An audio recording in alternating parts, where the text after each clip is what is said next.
John Wick 3 Parabellum takes John Wick on the run as he is officiated as excommunicado. With a target on his back, he must face off and fight against new allies and old enemies.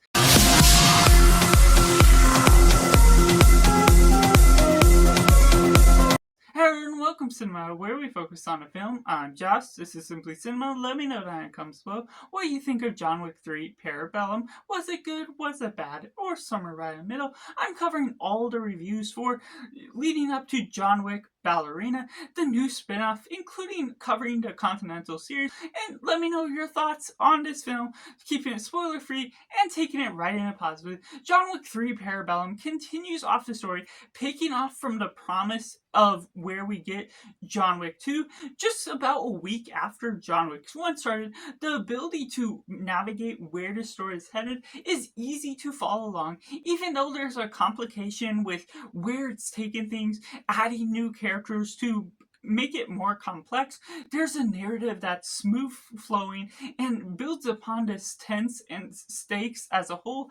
getting John Wick into excommunicado, giving new threats to face off against, new enemies, and having to confront and make new allies with old friends just as well. And the way you navigate this story takes you into all these new locations, different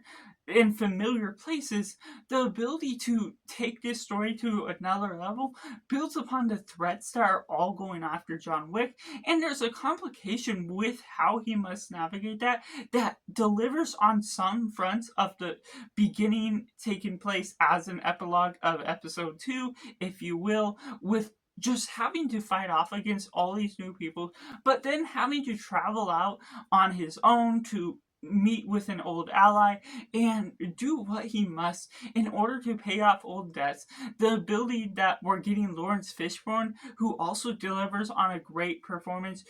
being this old friend that has had his own sacrifice against the high table, who is now the biggest threat to what's going on. They aren't fully confrontational with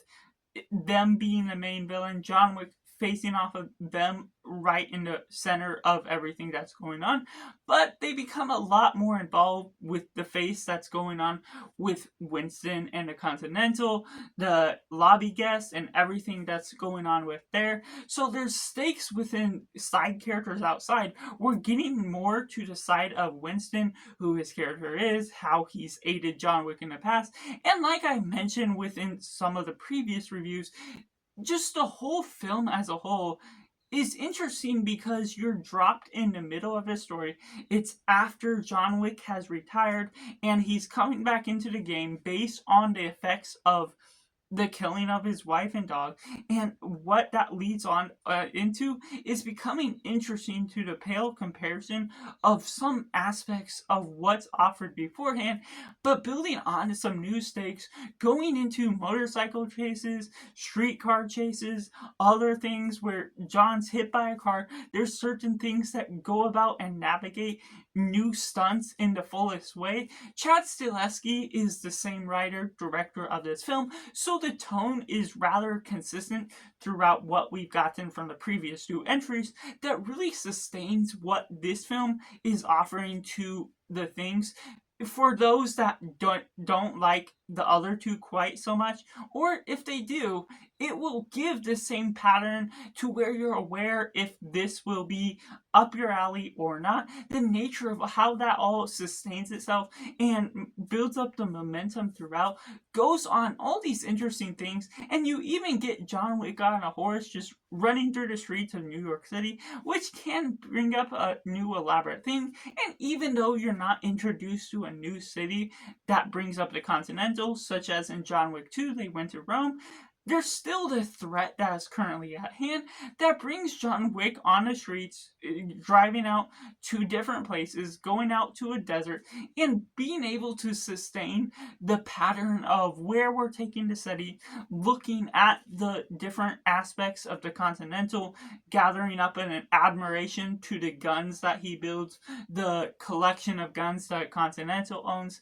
So the ability to follow up with all of that, being able to navigate navigate new ideas and new characters and sustainability to the plot as a whole makes this one rather good, no matter what ability you are to what connection you get from the enjoyment of it. Which takes me into the mixed elements. There is an aspect to this where, of course, like I mentioned, if you don't necessarily like the tone of the other two films as much, this one isn't quite as different. But what makes this slightly different than the other two is the shifting tone within some of the different scenes, which unfortunately, while I wouldn't say it's jarring and takes me out of the film completely, there's slight tones going from one part of the scene where he's being chased by the officiating of being first in excommunicado, then leading on to the girl that helps him into the desert, certain things that goes about in different ways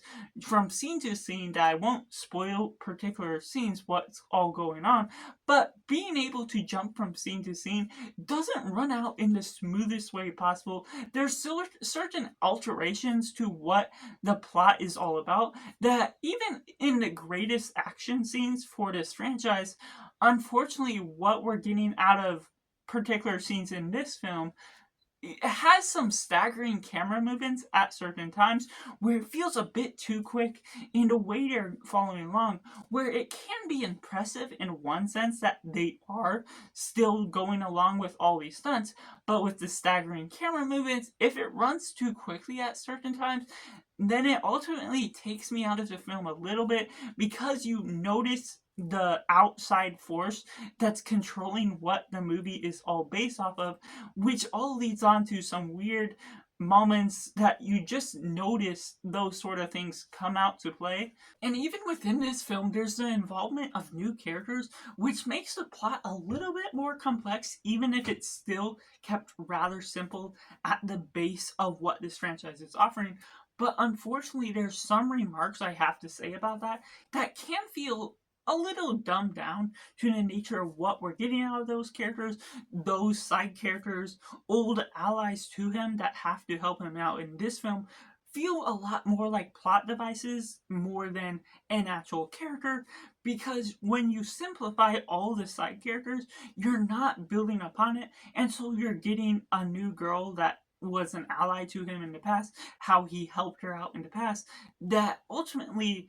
there's a factor which she helps him out in this film, then she's gone for the rest of the film. I don't think she appears in John Wick 4, so the ability to sustain that sort of nature and other characters similar to that just goes about in these different manners to bring up certain characters, but they end up becoming more of a plot device. You're not developing as much of the villains, what we're taking out of that. It's not something you fully expect from this franchise because it can be of the simple nature, and that's what you expect. But it can be when you're building upon the character cast, making them feel more important, but then making them abandon the environment as a whole. It dumbs down the story to something that you wish you got a little bit more out of what they're producing. And that takes me right into the negatives. The film here that it's offering can do quite a bit throughout its entire runtime,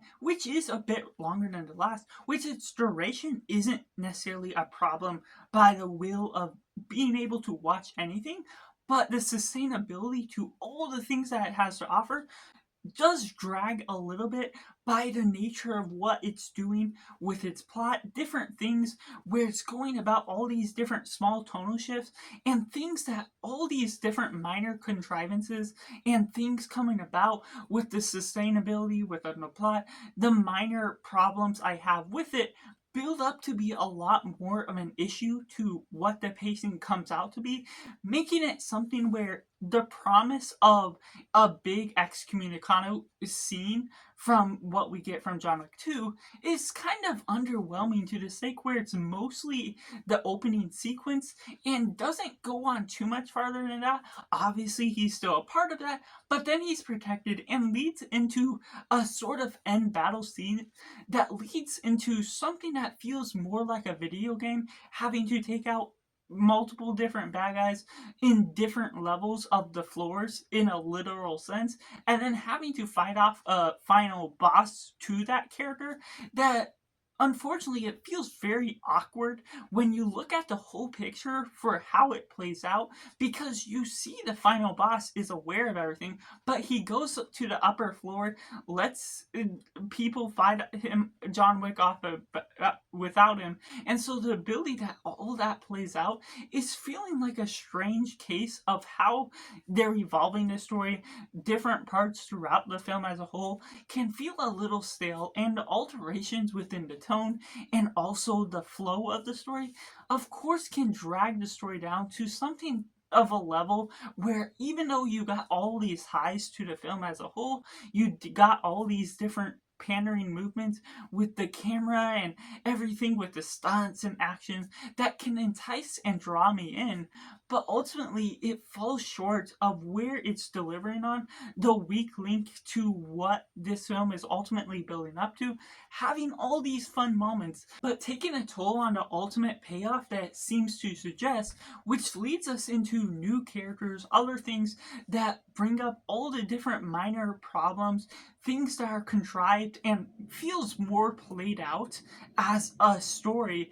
that writers are writing, rather than a sense of reality that's stretched into certain things. And even though the extremities of where we're taking the suspension of disbelief, this thing takes things one step farther, being wild, getting hit by cars, and getting right up, which can be fine to the nature of the entertainment. But when you have all these other alterations to what you expect out of the franchise, what you expect from this film leading on from at chapter 2,